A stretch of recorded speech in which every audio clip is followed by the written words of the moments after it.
If there's one type of eating that has a real love it or hate it vibe, it has to be the all-you-can-eat buffet. True foodies tend to loathe the idea, while the average person gets all warm and fuzzy just thinking about it. Interestingly, there's a whole world of psychology behind these buffets, so let's take a look at how they're designed, starting with the most obvious trick of all, the feeling of abundance. I am not a fan of all-you-can-eat buffets.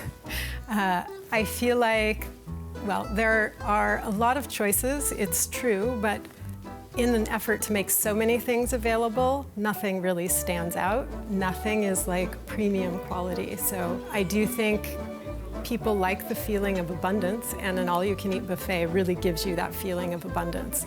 So I think that that sense does help certain people enjoy or make them feel like it was a really good experience, an amazing meal, whereas other people are more attuned to the fine details of the food or the presentation, how it looks on the plate, and that is a different experience enjoyed with different senses or a different way of thinking about food.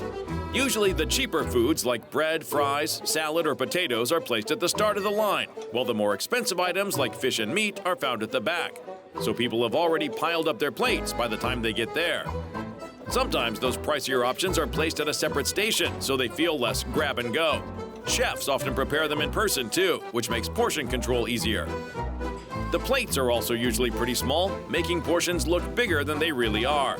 So, even though the whole buffet is often designed to make people fill up mostly on cheap foods, for many diners, the biggest appeal is still the feeling that they're eating at a discount. That definitely drives some people feeling like they want to get a bargain or a good value.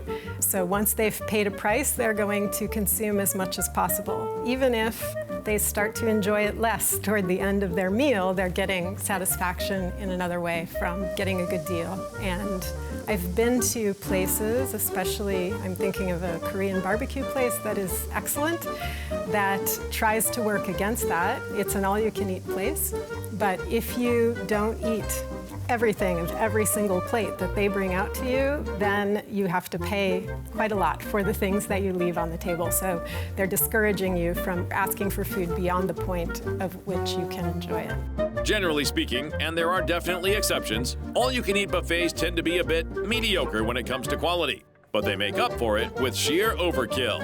I also think one of the reasons I can't really enjoy the all-you-can-eat restaurants is that my senses get overwhelmed when I eat too many different things, and also my digestive system. It's just hard to digest many different foods that are often rich, all combined at the same time. Whether you love or hate all-you-can-eat buffets, one thing's for sure, no one leaves with an empty stomach. When there's an endless amount of good food right in front of your nose, just there for the taking, self-control becomes straight up impossible.